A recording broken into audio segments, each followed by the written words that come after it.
Welcome back to As It Should Be. Paul Bertolino here in the world-famous As It Should Be studios. Crystal Durant. Hello. In the world-famous As It Should Be studios. Yes. But, you know, not just her. It's also Tommy. Tommy Von Voigt. In the world-famous As It Should Be studios?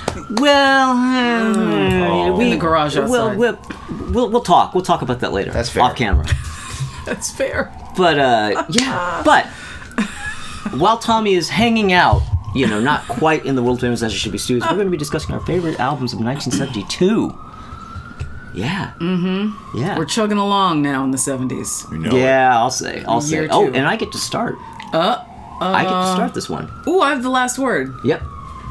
Yeah. Last word ever. Ever. That's it. Okay. All right. 1972. Where are you? Oh, here it is. Okay. Honorable mentions list. Bread. Baby Emma Want You. Doobie Brothers. Toulouse Street. The sensational Alex Harvey Band with Framed. Ooh. Gil Scott-Heron, Free Will. Partridge Family Notebook and Shopping Bag. Nancy and Lee Again with Nancy Sinatra and Lee Hazelwood. Aretha Franklin, Young, Gifted, and Black. Bee Gees, To Whom It May Concern. Stones, Exile on Main Street. Fleetwood Mac, Bare Trees. Black Sabbath, Volume 4. Bill Withers, Still Bill. War World is a Ghetto. Stevie Wonder, Music of My Mind, and Talking Book. I now realize the mistake I made last episode when I thought you were going to have that at number 1. Forgive me. It's all right. We probably got comments on that. But Moody Blues' Seventh Sojourn, Carpenter's A Song for You, Lou Reed's first album, Ziggy Stardust, Osmond's Crazy Horse, Sizz, and Flo and Eddie's first album, Fluorescent Legionetti. Okay. But my actual list, the real list, the list itself, the bug itself. You get that? Okay. All right. Yes. Todd Rundgren with Something Anything. Yeah. Yeah. Oh my God. Yeah. Now that it's another one of those double albums. It's not perfect. There are many things I would cut off of it. It is a difficult record, yes. But it there should have been a is an single album. absolutely mind-blowingly great single album Yes, in there. yes. I will 100% agree with you. Fucking earth-shatteringly great single album. Yes. Yes. I would absolutely cut, at least aside from this, worth of songs. But man, I mean, yeah, Oh, yeah. great stuff. But all those 70s Todd Rundgren albums have a lot of, like, noodling. He's a nut. Like a wizard, a true star. Yeah, you know. And, yeah. Okay. But number 9, Colin Blunston with his second solo album, Ennismore. Man, this record. Now, this was produced by Rod Argent and Chris White, both from the Zombies. And, you know, they both wrote songs for the album, as did Colin. I mean, basically, this album is like, oh, that's what the Zombies would have sounded like in 1972. It's okay. really an absolutely great album. And number 8, Neil Young. Gee, which Neil Young album is it? Harvest. Yeah. Now, this album went to number 1 almost everywhere, and it was the biggest selling album of 1972. If you can believe that. Was it Really? really? From what I've read. From what I have read. Wow. Yeah. I mean, I knew it was huge, but I mean, that's That pretty big. biggest 72. It's selling? impressive. Yeah. But number 7, I have Superfly by Curtis Mayfield. You know, originally this wasn't on my list. I had it in honorable mentions, but I was this morning going over my list and I was like, no, Superfly is not an honorable mention. I had to cut something. I had to, yeah. I mean, come on. And number 6, I have, Carole King. Carole King with Rhymes and Reasons. Now, this is one, you know, after Tapestry, there's a whole string of Carole King albums that we've all seen a million times at used record stores and thrift stores, and they all sold a gazillion copies, but none of them sold as much as Tapestry, so they're all kind of considered failures. But not selling as much as Tapestry is still selling a lot of fucking albums. Yeah. I mean, like this album merely went to number 2, so it's like, oh, Right. Carole King has lost it. Yeah. Well, this is by far my favorite post Tapestry Kill King album. It's really great. For number 5, Elton John, Honky Chateau. Oh man, yeah. And actually, this is the very first album that actually has his full classic 70s band in place. Because he has some of the guys, like he has Nigel and he has Dee on the previous album. And Davey comes in and plays some, like, dulcimer or mandolin and some acoustic, but he doesn't come in as the electric guitar player until this album, and he wasn't an electric guitar player. Like, he became an electric guitar player On this record. Like, he had never played electric guitar before. Never? And you've heard the amazing electric guitar playing that guy does on the subsequent albums. Yeah. He was a new fucking electric guitar player. Like, he That's just crazy. got into that shit in time for this album. Well, now I don't like him anymore. Yeah. Yeah. So Jealous. imagine if he'd been playing electric his whole life. Oh, forget about it. Fuck. Yeah. That's insane. But number 4, Chicago 5. And Chicago 5, yeah, this is actually only their 4th studio album, and it's their very first single album. Oh, right, yeah. Yeah, well, because the first 3 studio albums were doubles, and then the 4th album was a Carnegie 4-album Hall, right? cassette. Or 4-album cassette. 4-album Carnegie Hall set. Yeah. Right. Yeah, Yeah. so yeah, by the time they got to this, like, they're like, you know what, here's a fucking single album, people. We're exhausted. Yeah, come on. A lot of But this is the one that has Saturday in the Park. That's the big hit on this, and I mean, that song alone. Number 3, Bump City by Tower of Power. Oh, man. God damn. God damn. Yeah. Bump City. Yeah, that's pretty high on this list, but I really, really love this album. I mean, Tower, yeah, You're Still a Young Man is one of my favorite songs of the 70s, but that whole album, absolutely great. Number 2, another one of my famous Blank Stares albums. Oh. And I don't okay. have it down here. Oh. Is it? Do you have it here at all? You know what? I do. Oh dear. Arthur Verocai with his self-titled. Blank. Blink, blink, blink, blink. Yes, Arthur Verocai. Oh, man. Woo! Who that Arthur. is? I have this at number 2 in 1971. Okay? He's a Brazilian composer, singer, producer, arranger guy. This is like a beautiful Brazilian jazz samba record that kind of marries 60s tropicalia with the funkier sounds of the 70s. And it actually, of course, one of those albums came out, nobody bought it, Think Without a Trace, he never made another record. But it developed a major cult following in the US and in Europe, a lot later on, like in the 00s, and original copies going for like $2,000. What? But the hip hop guys in particular got on this shit. Like, they were freaking out over it. And there's DJ Madlib. Yeah. He once said, I could listen to the Arthur Verocai album every day for the rest of my life. And yeah, All it really is a great. I repeat, 71, and I have this shit at number 2. Says a lot. Right I'm below, not saying- you'll see where he corrected himself and wrote 72. Yeah. But at number 1. At number 1. Where is... There we go. School's out. Oh. Oh, I mean, come on. Yeah. Hello. Like you didn't see that coming. School's out. Classic. A classique. Yeah. And so ends... spoiler alert. So ends Alice Cooper's reign at number 1. Oh. Oh, word? Yes. Uh-oh. Oh. That's it. What is it? It's 72 and it's done? But Well, no. You know what? There's at least one number 1 coming up, but not where you think. Not where you think. That means it's in the 80s. Yeah. okay. So, anyway, till then, All right. It's a mystery. commercial. Poor Harold. I would love to take you with me, but you would never be happy in Hollywood. Hollywood.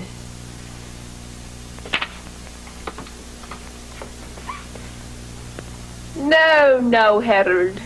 It's not another man. It's a man. Foster Grant sunglasses do strange things for some people. Slip into a pair and they seem to slip into a whole new mood. Face it, Harold. The only thing you ever gave me was a cold. Hello? Harold. Face it, Harold.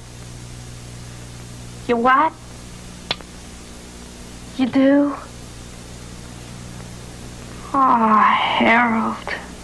The Mood Makers by Foster Grant with polarized and FF77 impact lenses.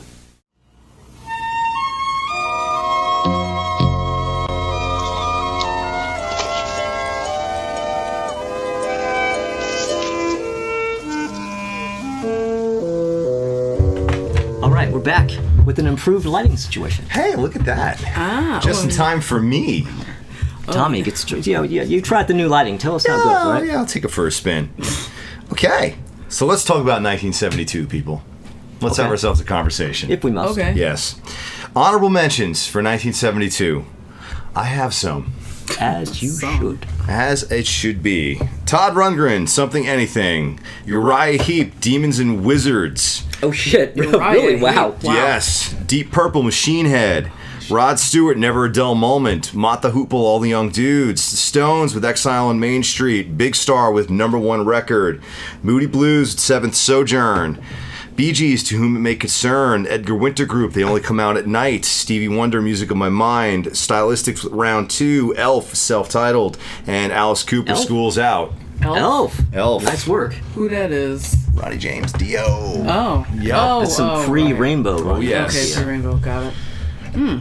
So that's just my honorable mentions. And Is there that because are- he's tiny?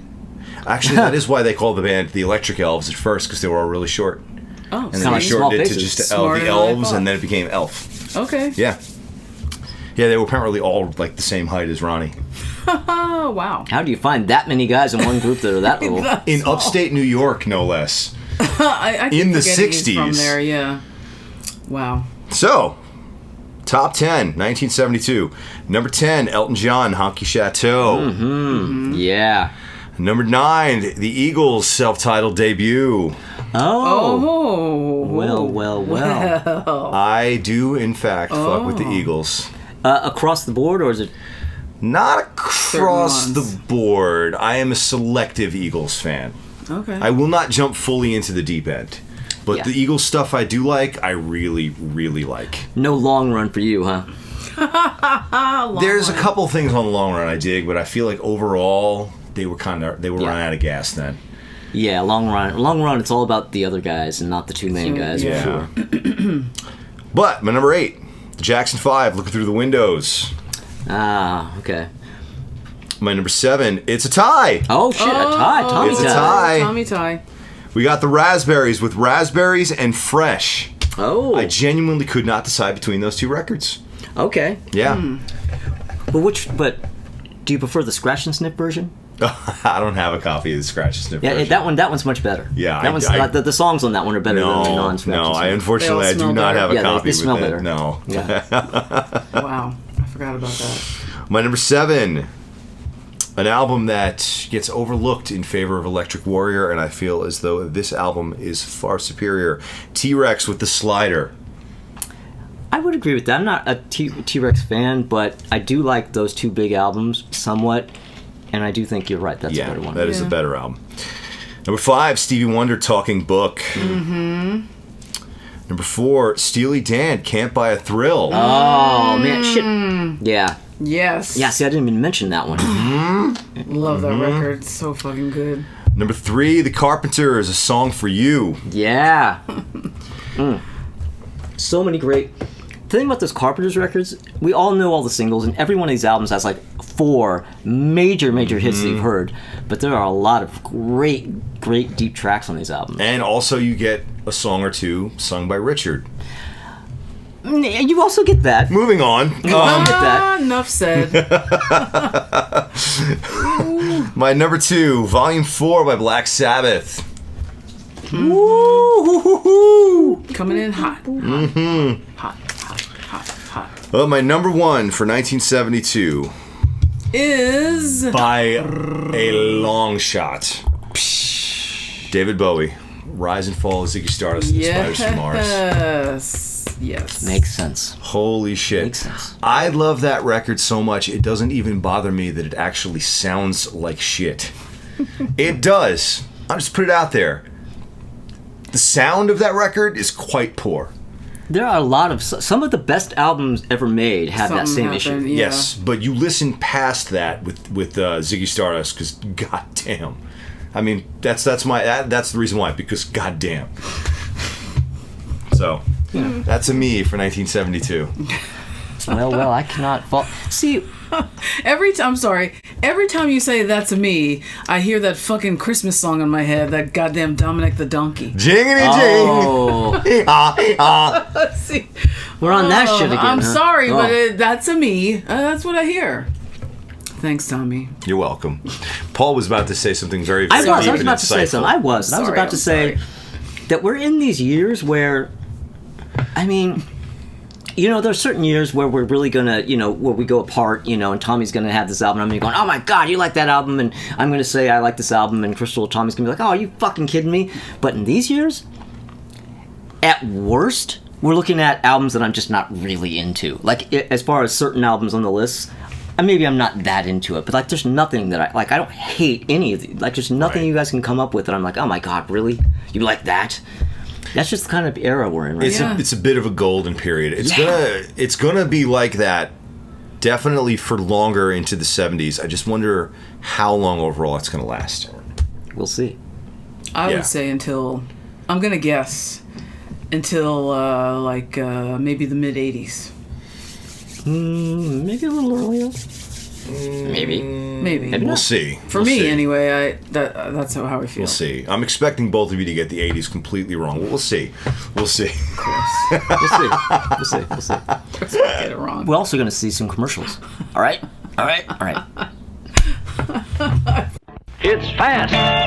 It's furious. It's loaded with thrills. It's Chopperoo. With a tough chain drive that really lets you move out. Adjust the seat, climb aboard, and go, go, go. If you like your action fast, furious, and loaded with thrills, it's Chopperoo. The chain drive Chopperoo with adjustable seat. Chopperoo by Marx. I met him at a party. I was having Dubonnet on the rocks, and he called me a little old lady. Little old lady passing by. Dubonnet with soda and a twist. Some guys still think it's a drink for little old ladies. What he used to know about women, you could stuff in your hat. Dubonnet, cocktail time anytime you and your little old lady get together.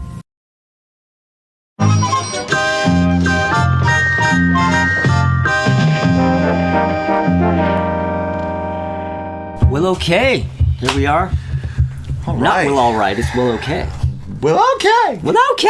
Okay. Crystal. Yeah, it's my turn. Listy. Get on Listy. All right, here are my runners-up for 1972. Shut that shit down. Ah, yeah. All right, so I got the Godfather soundtrack, Oh. which is really great. You know, Nicely done. Yeah, like think about the high points in that movie, the most tension-filled, and you're not. It's just so good. All right, then I got the soundtrack to A Clockwork Orange, which a lot of people hate, but I like it. Isn't that Wendy Carlos? Yeah, it's a lot of crazy classical music played on, mellotron and harpsichord and keyboard things. Yeah, but I dig it. It's kind of, it's goofy, but I like it. Here's Tommy's favorite, Pink Moon by Nick Drake. Ooh. Everybody remember when nobody knew who Mick Drake was until the fucking Volkswagen commercial? I remember that. Yeah, you remember that? I remember that. Tommy says it was the day that the music died. But that's okay. Then I got Sail Away by Randy Newman. Oh, wow. Yes, okay, yeah. love it. School's Out by Alice Cooper. One Record by Big Star. Close to the Edge by Yes. Roxy Music. Foxtrot by Genesis. Eat a Peach by the Allman Brothers. It's Just Begun by the Jimmy Castor Bunch. Chicago V by Chicago. What You See Is What You Get by the Dramatics. Trouble Man by Marvin Gaye, Watt Stacks, The Living World, with various artists in there from the movie, All the Young Dudes by Mott the Hoople, and Transformer by Lou Reed. Those are my runners-up. A lot of good stuff, right? And behind the curtain we have here. Here's my list. Coming in at number 10 is The Harder They Come by Jimmy Cliff and other artists, which is the soundtrack to that movie. Now, I personally feel that is one of the best soundtrack albums in the history of recorded music. It's so fucking great. His Many Rivers to Cross, like, what the fuck? It's so incredible. That movie is terrible. I mean... And you have to watch it with subtitles, because you do not understand a fucking word anybody is saying. There's a lot of that going around in 1972. Yes. Soundtracks that are way better than the film. Movies. We'll be talking about that. A whole lot. Or we have talked about it, actually. Yeah, it's so great. But, I mean, it's worth a shot if you're, like, sitting around, you got nothing else to watch, and you can get to it. Watch it. It's a gangster film, whatever. My number 9 is Honky Chateau by Elton John. Honky. Number 8 is The World is a Ghetto by War. Don't you know? Yeah. That is true. And then number 7, I have Sparks by Sparks. Oh, Everybody shit. forgot about Sparks. The pre-UK albums. Yes. See, I started fucking with them around Kimono My House in 74. Yes, which is also great. Yes. And that, spoiler alert, might appear on somebody's list. Oh, it's I don't definitely know. going to appear on some lists. But yeah, Sparks. I'm going to see them soon. They're playing. They're coming on tour again. cool. They have a new album coming out, Yeah. or it's out. Yeah. And then number 6 is The Rise and Fall of Ziggy Stardust and the Spiders from Mars, which I initially did not like. What? Really? Yeah, the first time I heard it, I was really not with it. God, that hooked me from day one. No, What did you not like about it? the sound. Well, yeah, I mean, the sound is appalling, but... It's not good. And I was wondering, like, why does it sound so bad when other things don't sound this bad? Hunky Dory, the album before it, sounds way better. Way better. Yeah. So I got exposed to that when I was like 12, 11 years old, maybe 13 or somewhere around there. So I wasn't really hip enough yet on like good sounding records Right, versus yeah. shit ones. Right. So I just zoned right in on like the fucking songs. it had to grow on me. It took maybe a month, not that long. Oh, okay. But I guess because of his other stuff, I liked it so much better. But I have to say, sidebar here, a band I think I've talked about before, the Easy Star All-Stars. They are a conglomerate, conciliary of reggae musicians, and they cover albums, right? They did Dark Side of the Moon, called Dub Side of the Moon. They did OK Computer, it's called Radio Dread. And they just released a cover of this album. And it is so fucking great. Like, Macy Gray sings on it. A couple of other reggae stars that you might know, who I can't remember right now because I'm tired. But check that out. It's really, really good. All right, my number 5 is Something Anything by Todd Rundgren. Yeah. So now, do you feel like there are songs you would cut off that? Yeah. Yeah. I do. Yeah. Yeah. I mean, I love it, but yeah. Yeah. Like, they're not super egregious, but I would definitely lose. Yeah. There's fat on that album. Yeah. If that album had been trimmed down to one overstuffed single album, it would have easily gotten high up into my list of top 10. Oh, yeah. Without a doubt. Yeah. But I don't know. I just love Todd Rundgren. He's so great. My number 4 is Can't Buy a Thrill by Steely Dan, which I was listening to just yesterday. I love that record. It's so fucking great. You know, my one problem with that record is I really wish Donald Fagen sang Dirty Work. Oh, you don't like? I love the fact that they got that other dude singing it. I want to hear Donald Fagen on that so bad. I want to hear that one dude sing the rest of the record. You kidding me? He does not, like, they do that live, and one of the backing vocalists will sing, like, he does not sing that song. Yeah. Wow, okay. I saw them once, and when they did that song, Bonnie Raitt came out and sang it. Like, wow. Donald Fagen does not fucking sing that Bonnie song. Raitt? Wow, Yeah. I've never seen that. Which was really great, but I really want to hear Donald Fagen. Yeah, I would like to hear that too. Because the times I've seen them, it was always a backing vocalist Yeah, who did it. yeah. Oh, that's a bummer. Oh, well. But the album is fucking amazing. Yes, it is. If you don't know it, get it. My number 3 is Still Bill by Bill Withers. Oh, yeah. If you don't know about him, what are you doing? You're wasting your time. And watch that documentary, Still Bill. Yeah. Brilliant. Absolutely brilliant. My number 2 is I'm Still in Love with You by Al Green. Oh, shit. Okay. Oh, my God. Talk about some baby-making music. Woo. Hot. You have Skeeter Eater over Oh, here. Tommy just Got called it. a mosquito. But something else like rattled after you Sorry. bang the wall. But I got it. What's happening? Okay, the mosquito dead. Mosquitoes up. Oh, low battery. Oh. Well, what number you on, Crystal? I got number 1. All right, we can do this. We can do this. Oh, No, you gotta Continue. keep it. okay. All right, and my number 1 is a tie. Oh! Yay! And it's only one in the list, and that Yeah. is Steveland Morris with Talking Book and Music of My Mind. Yeah, you know. How yeah. do you put out two? How does that happen in 1 year? Months, just a couple of months apart. Like 3 months or something like What that. the fuck? Yeah. What the fuck? Bleh. Yeah, and then it only got better from there. Yeah, like that whole song cycle. Yeah, how does a human do that? Do that. Yeah. Incredible. Top to bottom, front to back, both records, amazing. Well, he clearly spent himself, and there's no way the very next year he's going to put out something like Inner Visions. or Visions, anything I like mean, that. Yeah, film is- That's not possible. He's not going to get into a car accident and all this other crazy Yeah. shit and Yeah. almost die and then make other incredible music. But anyway. But anyway. So now we have to go to a commercial. I think we do. Is that do we? We do. Do we have to? Yeah, gotta. we probably should. Yeah. Okay, I got some smoking commercials for you. Whoop. Hey, Snoopy, wake up. It's time to brush our teeth.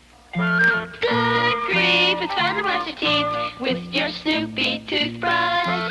Brushing right makes you smile bright with your Snoopy toothbrush. Snoopy makes you want to brush your teeth. Good grief, it's time to brush your teeth. It's fun to brush your teeth with Snoopy. Happiness is a battery-operated Snoopy toothbrush by Kenner. Go ahead, Greg. I don't think I can. Come on, Pillow. Don't be a chicken. Well, Chicken! okay. On Friday, September 10th, the Brady Bunch invites you to a special preview of ABC's great new Saturday morning programs. You'll see scenes from The Roadrunner, The Jackson 5 Show, The Jerry Lewis Show, and Curiosity Shop, and lots of others. I hope you'll join us. How'd I do? That was terrible. You looked at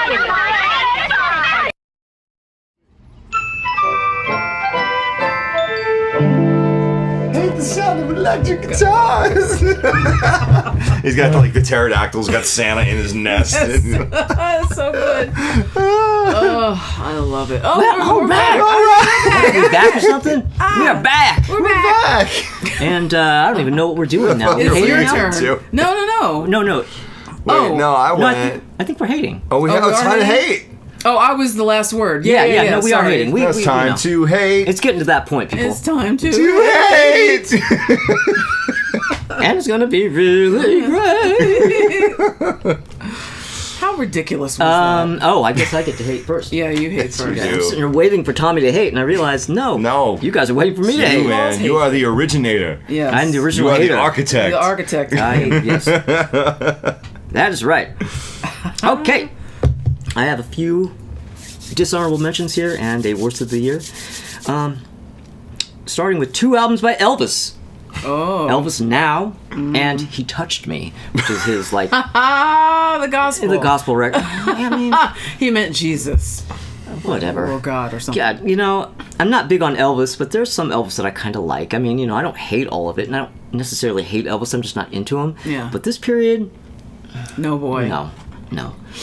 All right, Mac Davis with "Baby Don't Get Hooked on Me," the Oh album. no.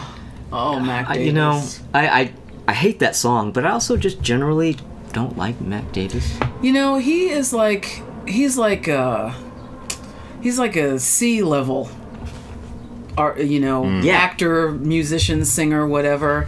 Like, I wish that, well, no, I don't wish, but I think it would have been interesting if he had better songs and could sing better. He would have been a better musician. If he could really act, he would have been a better actor. But he's just kind of like floating. He's just kind of, in the ether. He's just sort of almost. Yeah, good afro, though. All right. Then we have Little Jimmy Osmond with Killer Joe. Oh, my God. Little Jimmy Osmond. Little Jimmy Osmond. Have you seen that album with the cover? Like him Yeah. doing like, you know. Yeah, he's posing all tough and it says Killer Joe. Killer Joe.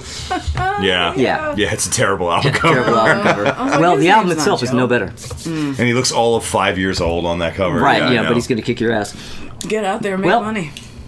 Mae West is back. with Oh, an no. album called Great Balls of Fire. Oh no. You know, which of course she does that on it, and I forget what else. She does Light My Fire. Oh. Yes, Mae West doing Light My Fire. You know how good that is. It's my new favorite version. But of course they make Great Balls of Fire the name of the record. Yeah, of course. Dirty. Get it? Well, but the worst of the year,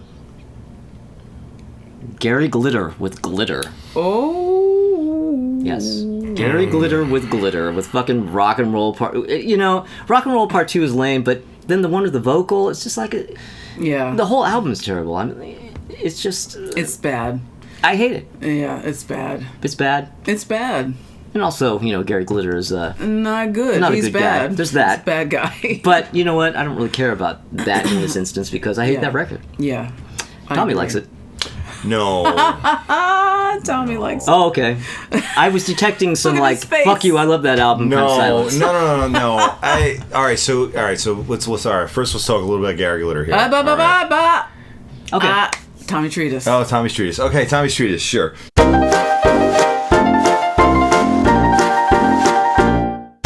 Surprise treatise. It's a pop treatise. Another one. Pop treatise. A pop-up treatise. Pop-up treatise. Pop treatise instead of the underground treatise. Yes. All right. So the thing about Gary Glitter is, Gary Glitter. Okay. So if you set aside all of that, the elephant in the room, and just focus on actually his music in the 70s, he is seriously cringe. Yes. But also at the same time did manage to write some absolute stone cold fucking bangers as far as glam rock anthems. Oh, yeah. Now, my approach to that, in light of everything that we now know about Gary Glitter and the person he's apparently been this entire fucking time, is when you have an artist that, say, covers a Gary Glitter song, as far as I'm concerned, it's theirs now. Like all the Joan Jett covers of Gary Glitter songs, fuck it, she wrote them. They're hers. I don't even acknowledge Gary Glitter's involvement. They're her songs now. Yeah. That's how I approach it. Because see, here's the thing. Okay, if a monster gives to the world a fucking banger of a song, I don't want to let that monster take it away from us again. So let's let somebody else have the fucking song so we can still enjoy the song and fuck that dude. However, do refrain from covering any of these songs because we don't want to give any money to Gary Glitter. Yeah, well, that's the thing. At the time that this happened, nobody knew. Yeah. Nobody knew. I mean, Joan Jett obviously would not have been covering she Gary didn't Glitter at the time if she had known. But, you know, it's already out there. We're familiar with her covers of her songs. Yeah. They're fucking awesome covers of awesome songs. As far as I'm concerned, they're Joan Jett songs. In fact, to that point, Green Day, a couple of years ago, had put out a single. I don't know if it was a full record. They were doing like, let's put out a single. And it had an interpolation of a Gary Glitter song. And they were like, let's just go ahead and acknowledge that we got this from Joan Jett because fuck this guy. Oh, so they any said of the that. money that would have had to have gone to, I guess, him. Gary Glitter, I think maybe they donated like the proceeds or something like that. Oh. They did actually come out and make a statement about that because obviously the original genesis for the song was Gary Glitter. And they're like, no, fuck that. Let's give the credit to Joan Jett, an absolute legend. And I think it was a nice way of handling that. And give the money to charity so he didn't get shit. I think that's what they did. I don't think the money actually went to Gary Glitter or any of the profits they made, they donated or some shit like that. Oh, that's cool. Okay. And also, I wanted to comment. You mentioned Elvis Presley and how you don't really hate Elvis, you don't really love Elvis. I don't actually have any Elvis on my hate list. I actually only have one thing. I don't even have dishonorable mentions. I just have a single worst of the year. But I wanted to. It kind of made me think about with Elvis. The reason why I generally just don't even tend to acknowledge Elvis is because Elvis, and this is going to sound weird, almost exists outside of everything else. In the same way, and this is going to sound strange, in the same way that when you're buying albums, you have all the record companies, and then also you have Columbia House.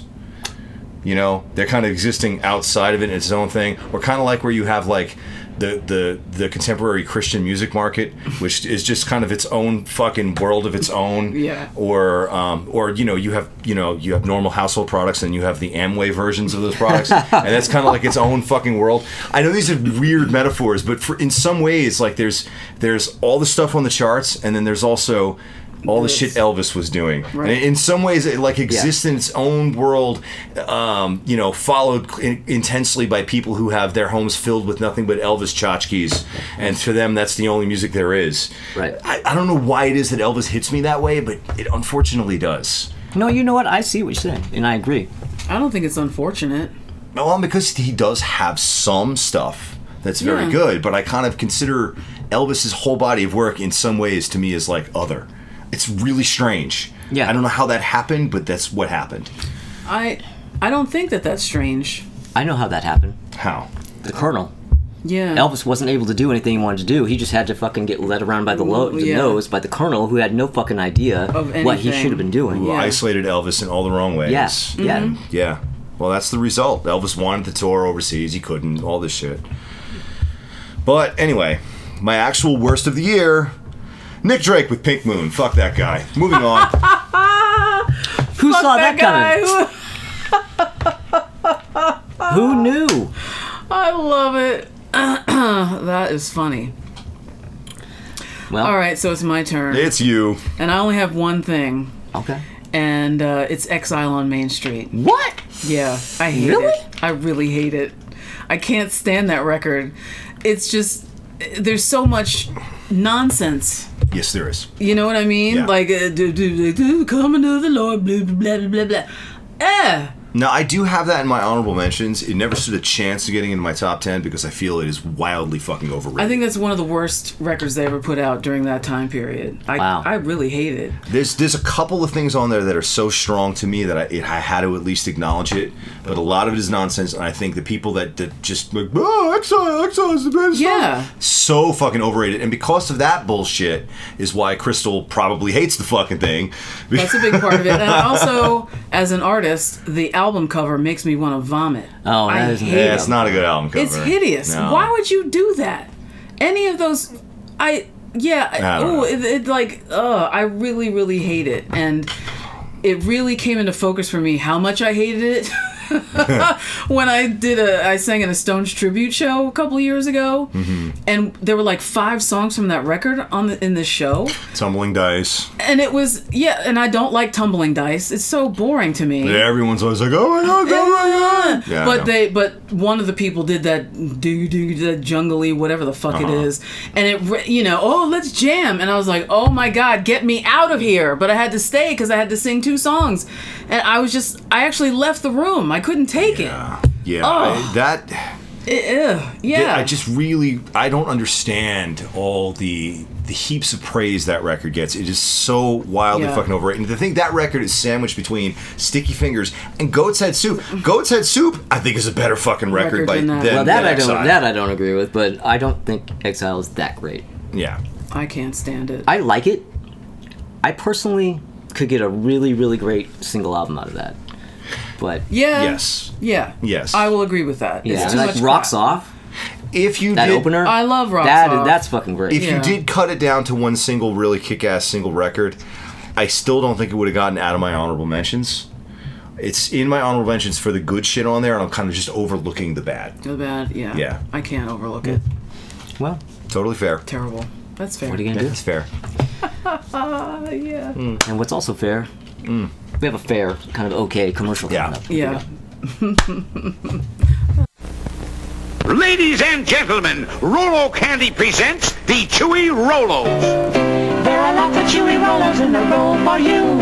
If you choose without what you chew. Real milk chocolate and caramel too.